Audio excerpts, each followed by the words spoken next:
Donc, j'aimerais vous demander ce matin de tourner dans l'Ancien Testament, dans le premier livre de Samuel. Le premier livre de Samuel au chapitre 1. À la lumière de ce désir-là que Mirabel m'a exprimé de pouvoir présenter sa petite fille au Seigneur, j'aimerais revoir avec vous une des présentations d'un petit enfant les plus célèbres dans la parole de Dieu. J'aimerais voir ce texte et cet exemple biblique qui a motivé Mirabel à faire ce choix-là de pouvoir présenter sa toute petite devant le Seigneur. Puis j'aimerais qu'on puisse se concentrer pendant quelques minutes sur le don de Samuel qui a été offert par sa mère Anne au service de l'Éternel. Donc, 1 Samuel chapitre 1, à partir du verset 9 jusqu'au verset 28, c'est quand même un gros texte. Si vous voulez être patient avec moi ce matin, ensuite, on va rentrer dans les détails du texte, ça va être un peu plus facile. Mais 1 Samuel chapitre 1 au verset 9, on nous dit, Anne se leva. Vous vous rappelez, il venait d'adorer Dieu. Puis Anne était dans une relation polygame. Malheureusement, son mari avait une autre épouse qui s'appelait Pénina. Et Pénina avait des enfants, mais Anne était stérile et ne pouvait pas avoir d'enfants. Puis à chaque fois que c'était le temps d'aller louer Dieu, puis de se présenter dans la maison de Dieu, Pénina prenait cette situation-là qui était vue comme vraiment une malédiction de Dieu. Dieu avait dit à Abraham, puis il avait dit plus tard par Moïse, que quand le peuple allait rentrer dans la terre promise, que si le peuple était obéissant au commandement de Dieu, qu'il n'y aurait pas parmi leur bétail d'animaux stériles, il n'y aurait pas de femmes stériles ou d'hommes stériles parmi eux. S'ils marchaient avec Dieu, s'ils avaient la bénédiction de Dieu. Et là, Anne, elle était confuse. Anne, c'était un fardeau sur son cœur parce qu'elle aimait Dieu. Puis Pénina prenait ça, puis tournait le couteau dans la plaie pour la faire sentir mal. Puis on nous dit, Anne se leva après qu'on a eu mangé et bu à Silo. Le sacrificateur Élie était assis sur un siège près de l'un des poteaux du temple de l'Éternel. Et l'amertume dans l'âme. Elle pria l'Éternel et versa des pleurs. Elle fit un vœu en disant, Éternel des armées, si tu daignes regarder l'affliction de ta servante, si tu te souviens de moi et n'oublie point ta servante, et si tu donnes à ta servante un fils, elle comprenait que c'était Dieu qui était souverain sur sa stérilité. Si tu donnes à ta servante un fils, je le consacrerai à l'Éternel pour tous les jours de sa vie, et le rasoir ne passera point sur sa tête. Comme elle resta longtemps en priant devant l'Éternel, Élie observa sa bouche. Anne parlait dans son cœur et ne faisait que remuer ses lèvres, mais on n'entendait point sa voix. Donc elle priait, mais ses lèvres bougeaient. Élie pensa qu'elle était ivre et lui dit, « Jusqu'à quand seras-tu dans l'ivresse? Fais passer ton vin. » Anne répondit, « Non, mon Seigneur, je suis une femme qui souffre en son cœur, et je n'ai bu ni vin ni boisson enivrante, mais je répandais mon âme devant l'Éternel. Ne prends pas ta servante pour une femme pervertie, car c'est de l'excès de ma douleur, de mon chagrin qui m'a fait parler jusqu'à présent. » Élie reprit la parole et dit, « Va en paix, et que le Dieu d'Israël exauce la prière que tu lui as adressée. » Elle dit, « Que ta servante trouve grâce à tes yeux. » Et cette femme s'en alla. Elle mangea, et son visage ne fut plus le même. Ils se levèrent de bon matin, et après avoir adoré l'Éternel, ils s'en retournèrent et revinrent dans leur maison à Rama. Elkana, son mari, connut Anne. Il a eu une relation intime avec Anne, sa femme, et l'Éternel se souvint d'elle. Dans le cours de l'année, Anne devint enceinte, et elle enfanta un fils qu'elle nomma Samuel, car, dit-elle, je l'ai demandé à l'Éternel. Elle savait que c'était un don de Dieu, ce petit enfant. Son mari Elkana monta ensuite avec toute sa maison pour offrir à l'Éternel le sacrifice annuel et pour accomplir son vœu. Mais Anne ne monta point et elle dit à son mari, « Lorsque l'enfant sera sevré, lorsque j'aurai terminé de le nourrir au sein, je le mènerai afin qu'il soit présenté devant l'Éternel et qu'il reste là pour toujours. » Elkana, son mari, lui dit, « Fais ce qui te semblera bon. Attends de l'avoir sevré. Veuille seulement l'Éternel accomplir sa parole. » Et la femme resta et allaita son fils jusqu'à ce qu'elle l'ait sevré. Donc jusqu'à l'âge de peut-être 2 ans à cette époque-là. Quand elle l'eut sevré, elle le fit monter avec elle et prit 3 taureaux, un épha de farine et une outre de vin. Elle le mena dans la maison de l'Éternel à Silo. L'enfant était encore tout jeune. Ils égorgèrent les taureaux et ils conduisirent l'enfant à Élie. Anne dit, mon Seigneur, pardon. Aussi vrai que ton âme vit, mon Seigneur, je suis cette femme qui me tenait ici près de toi pour prier l'Éternel. C'était pour cet enfant que je priais. Et l'Éternel a exaucé la prière que je lui adressais. Aussi je veux le prêter, en parlant de l'enfant, à l'Éternel. Il sera toute sa vie prêté à l'Éternel. Et ils se prosternèrent là devant l'Éternel. Le titre de mon message ce matin, c'est « Le vœu d'une mère ». Le vœu d'une mère. Quel beau passage qui débute avec une tragédie, une circonstance pénible dans la vie d'une mère et qui est transformée grâce à la prière et grâce à l'intercession du Dieu vivant. Et cette mère-là qui a le privilège d'offrir son enfant, et ça n'a pas été le seul enfant que Dieu lui a donné, et de l'offrir au Seigneur pour son service et pour sa gloire. Alors que je pense à ce que Mirabel et son père m'ont demandé concernant la petite fille, de pouvoir venir en avant. Nous, à l'église de Boucherville, on pratiquait cela pendant un nombre d'années. Et je me souviens d'avoir offert un de mes enfants comme cela. Puis dans le fond, ce n'est pas autant pour l'enfant qu'on prie, c'est aussi pour nous en tant que parents. Que Dieu nous aide à bien élever cet enfant. Que Dieu nous aide à être un bon exemple pour lui, à le guider dans la bonne voie pour qu'un jour Dieu puisse lui permettre d'accomplir sa volonté dans sa vie. Pour que ça puisse devenir une décision personnelle de se tourner vers Dieu et d'accomplir le plan de Dieu. Mais ça a tout débuté avec le vœu d'une mère. J'aimerais qu'on puisse regarder 3 choses dans ce passage rapidement ce matin. Juste avant, j'aimerais qu'on puisse prier ensemble, s'il vous plaît. Ô Père Céleste, Seigneur, on s'approche de toi avec des cœurs remplis de reconnaissance.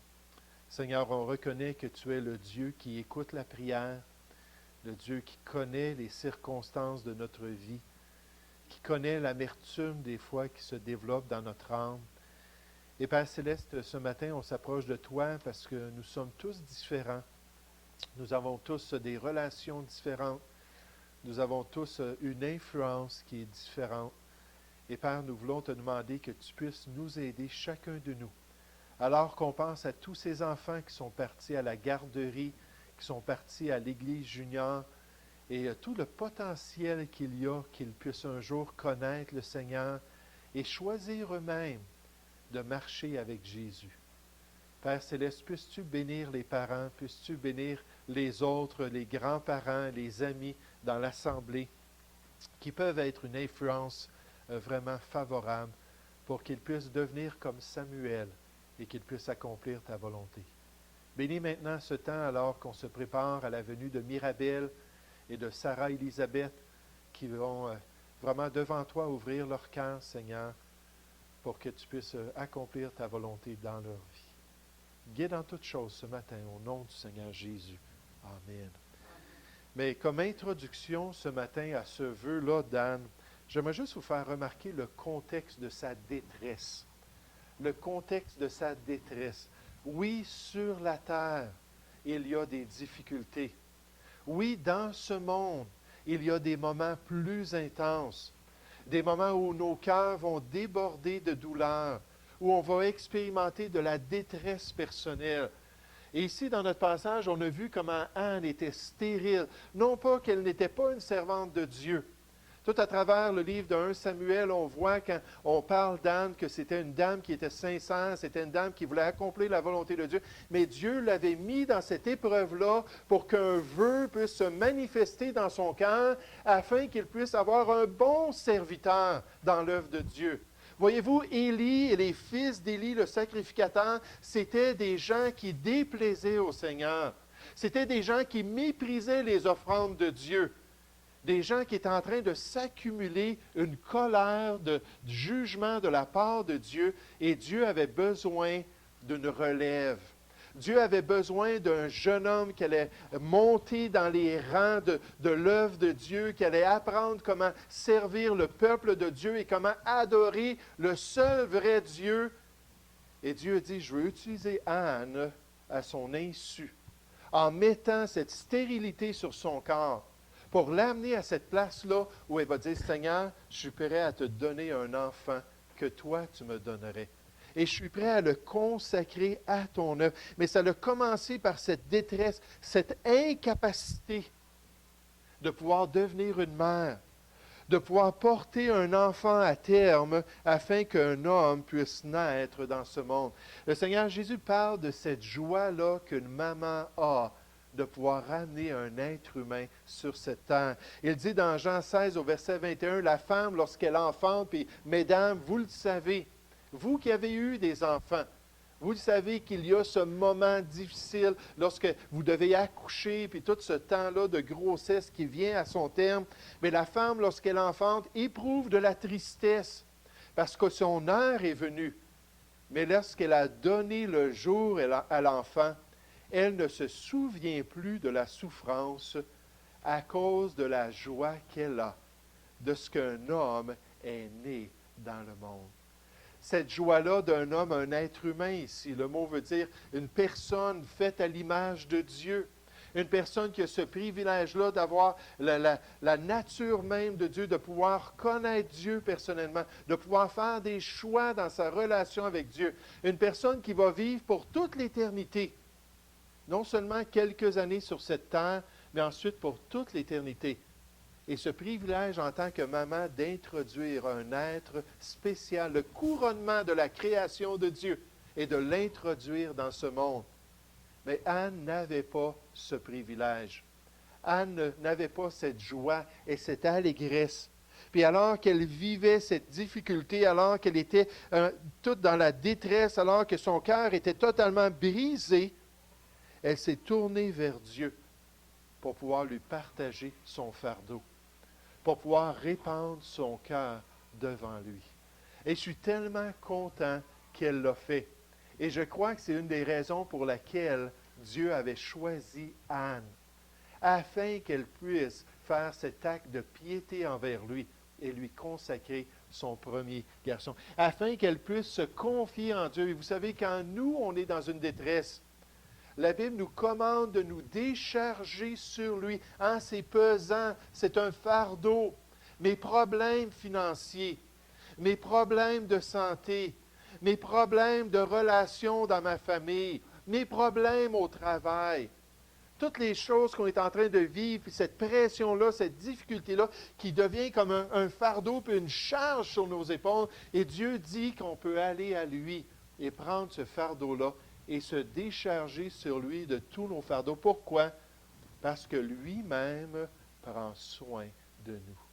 Et Anne avait appris à se confier en Dieu. Elle avait appris à se tourner vers celui qui était souverain sur sa vie, vers celui qui pouvait totalement changer son expérience personnelle. Mais donc, on voit premièrement la détresse de cette femme. Maintenant, j'aimerais qu'on puisse considérer rapidement la résolution de la servante de Dieu. La résolution de cette servante. Oui, elle vivait des difficultés. Oui, probablement, elle était dans une grande confusion. Elle devait se dire, oui, mais Seigneur, comme Job, vous vous rappelez Job qui a vécu toutes ces difficultés, puis il a dit, Seigneur, il dit, j'ai été fidèle, Seigneur, j'ai été intègre, Seigneur, j'ai suivi ta parole. Comment ça se fait qu'il m'arrive ces choses-là? Mais à un moment donné, elle a dit, Seigneur, je veux faire ce qui est bien. Et je veux participer à la bénédiction de ma famille en portant un enfant. Puis je réalise que c'est toi qui es souverain sur mon cas. Puis elle était résolue à faire une entente avec le Seigneur. En face de sa crise personnelle, en face de l'impossibilité de sa situation physique, en face du malheur qui la hantait d'année en année, elle a dit, c'est assez. Seigneur, voici ce que je suis prête à faire pour que tu changes ma situation. Puis vous savez, le peuple juif souvent faisait des vœux dans l'Ancienne Alliance. Puis les vœux, c'était un engagement à faire quelque chose en échange de la bénédiction de Dieu. Il a dit, je m'engage, Seigneur, si tu me bénis et me permets d'avoir un enfant, de prendre cet enfant-là et de te le consacrer, de te le donner pour qu'il accomplisse ta volonté. Regardez rapidement au verset 9. 1 Samuel, chapitre 1, au verset 9. On nous dit, Anne se leva après que l'on eut mangé et bu à Silo. Le sacrificateur Élie était assis sur un siège près de l'un des poteaux du temple de l'Éternel. Et l'amertume dans l'âme, elle pria l'Éternel et versa des pleurs. Elle fit un vœu en disant, Éternel des armées, si tu daignes regarder l'affliction de ta servante, si tu te souviens de moi et n'oublie point ta servante, si tu donnes à ta servante un fils, je le consacrerai à l'Éternel pour tous les jours de sa vie, et le rasoir ne passera point sur sa tête. Vous savez, Anne est en train de faire ici quelque chose que même Abraham n'était pas prêt à faire. Abraham qui avait reçu les promesses qu'un jour Dieu allait donner à ce vieux couple-là, un couple qui était déjà âgé, un couple qui était passé l'âge d'avoir des enfants. Vous savez, des fois, ça arrive qu'il y a une surprise. Quelqu'un nous a dit ça. Il y a eu une surprise. Je pense que la dame avait 42 ans, 44 ans, dans ces alentours-là. Elle avait déjà eu ses enfants. Puis tout à coup, à cet âge-là, elle est tombée enceinte. Là, elle a commencé une seconde portée, si on pourrait dire. Mais c'était vraiment surprenant. Il ne s'attendait pas à cela. Mais rendu à un certain âge, c'est non seulement dangereux, mais c'est plus vraiment propice d'avoir des enfants. Puis là, Abraham avait dépassé cet âge-là, Saraï, sa femme aussi. Puis là, Dieu a dit, oui, mais vous allez quand même avoir des enfants. Puis je vais vous donner un fils que je vous promets. Mais vous savez, pendant les 25 ans que ça a pris avant que Dieu le permette, jamais est-ce qu'on voit Abraham dire, Seigneur, si tu me donnes un fils, je vais te le donner à toi. Je vais te le consacrer. Dieu a fait en sorte qu'il lui demande de le faire. C'est ce qu'il s'attendait qu'Abraham soit prêt à faire. Genèse chapitre 22, va au mont Morija, 3 jours de route, puis une fois que tu vas arrivé, offre-moi ton fils bien-aimé, ton unique, le seul que je t'ai donné directement. Puis là, Abraham, il l'a fait, mais ce n'est pas venu de son cœur. Mais elle, ici, avait ce désir, Anne, qui était déjà dans son cœur. Elle était prête à se sacrifier. Elle était prête à s'engager devant Dieu. Elle était résolue à faire ce qu'il fallait pour que son enfant serve Dieu toute sa vie, qu'il soit consacré à l'œuvre de Dieu tous les jours de sa vie. Et elle était prête même au sacrifice et au renoncement. Parce que là, elle est en train de dire, Seigneur, je vais te le remettre à toi. Puis là, il ne connaîtra pas sa 3e anniversaire dans notre maison.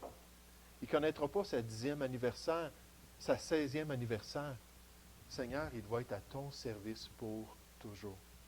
Et la seule chose qu'Anne faisait à chaque année, c'est qu'elle lui préparait une belle robe, une belle tunique, puis elle allait lui porter ça alors qu'il servait Dieu. Mais la résolution de cette dame, elle était prête à faire ce qu'il fallait pour que son enfant serve le Seigneur. Vous savez, des fois, quand on parle avec des parents, puis on les encourage en tant que chrétiens, on leur dit, est-ce que vous prenez du temps pour lire la Bible avec vos enfants? Est-ce que vous priez avec vos enfants? Puis des fois, on trouve que c'est tellement difficile de faire ces choses-là. Anne était prête à faire n'importe quoi pour s'assurer d'un avenir prometteur dans la vie de son enfant. Elle était prête à le sacrifier, elle était prête à le donner, elle était prête à renoncer de le revoir dans son quotidien, d'expérimenter la vie avec lui pour qu'il puisse être consacré à Dieu. Dans le psaume 127, on nous dit, voici des fils sont un héritage de l'Éternel, des filles aussi, les enfants sont un héritage de l'Éternel. C'est un cadeau qui vient de Dieu. Le fruit des entrailles, c'est une récompense. Comme les flèches dans la main d'un guerrier, ainsi sont les fils de la jeunesse. Heureux l'homme qui en remplit son carquois. Un carquois, c'est l'étui dans lequel on met les flèches. Puis là, on nous parle des enfants qui sont un cadeau. Puis là, on nous parle de la responsabilité des parents de les utiliser comme une flèche. Mais qu'est-ce qu'on fait avec une flèche? Qu'est-ce qu'un guerrier va faire avec une flèche? Il va frapper la mire, n'est-ce pas? Il va viser puis envoyer cette flèche-là au bon endroit. Et vous savez, nous, en tant que parents, on doit connaître la volonté de Dieu. On doit connaître le plan de Dieu pour nos enfants puis on doit les orienter exactement dans la mire. Puis on doit tout faire pour que nos enfants puissent accomplir le plan de Dieu, qu'ils puissent servir le Seigneur et plaire à Dieu. Et Anne avait compris cela lorsqu'elle a offert Samuel à l'œuvre de Dieu. Là, elle a saisi pourquoi elle avait été stérile toutes ces années. Là, elle a saisi pourquoi Dieu avait amené cette détresse-là au point que ça l'a produit ce vœu-là dans son cœur. Puis là, elle est arrivée à la conviction qu'elle devait offrir son enfant en sacrifice à Dieu pour qu'il puisse servir Dieu pour le restant de sa vie. Vous savez, on a un gros problème de relève dans nos églises chrétiennes. On a de la difficulté à avoir des jeunes qui sont prêts à aller dans le ministère, qui sont prêts à devenir évangélistes, qui sont prêts à devenir missionnaires, pasteurs. Puis bien souvent, c'est que les parents les dirigent vers les voies du monde, vers les objectifs qui sont populaires dans le monde autour de nous, à une bonne éducation, une bonne carrière, beaucoup d'argent, beaucoup de popularité, que tu deviennes une personne célèbre. C'est ça mon désir. Puis là, on envoie nos enfants avec ces objectifs-là. Puis là, il n'y a plus de parents qui disent, oui, mais peut-être que Dieu veut que tu sois dans le ministère. Peut-être Dieu veut que tu le serves à temps plein dans l'œuvre de Dieu. Peut-être Dieu veut que tu sois un pasteur de la jeunesse ou un professeur d'école du dimanche, puis tu vas aller au collège biblique te former. Peut-être que ça. Vous savez, nous, on n'a jamais voulu imposer quoi que ce soit à nos enfants. On a toujours prié avec eux que la volonté de Dieu soit faite dans leur vie. Mais pourquoi est-ce qu'on a un problème de relève? Pourquoi est-ce qu'il y a un pasteur qui me parlait que quand il allait quitter puis faire des choses pour le Seigneur, puis aller finalement accomplir le plan de Dieu pour sa vieillesse, qu'il ne savait pas qu'il allait s'occuper de l'assemblée où il était pasteur en ce moment? Pourquoi moi, quand je dois partir pendant quelques mois, comme au printemps 2017, et m'en aller pour ramasser du soutien supplémentaire, pourquoi est-ce que je vais avoir de la difficulté à me trouver quelqu'un pour venir me remplacer? Mais je pense que bien souvent, puis vous savez, c'est Dieu qui le sait, mais je pense que bien souvent, on ne tire pas vers les bons objectifs. Puis on n'envoie pas nos enfants vers les priorités spirituelles qui leur permettraient d'accomplir le plan de Dieu. Dans Éphésiens 6, au verset 4, pourtant, on dit aux pères, une grande influence dans la famille. Les mères sont une grande influence. Et les mères et les pères, lorsqu'ils s'unissent et font un front commun, peuvent avoir un grand impact sur leurs enfants.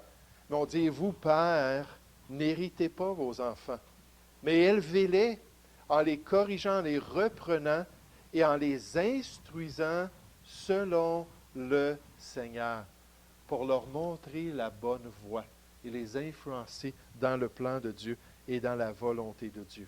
Oh, on voit une femme qui est venue dans une grande détresse. On voit une femme qui avait une résolution ferme dans son cœur, que Dieu même avait développée dans sa vie. Mais surtout, j'aimerais faire remarquer l'utilité précieuse de son enfant. L'utilité précieuse de son enfant. Dieu savait qu'Israël avait besoin d'un Samuel.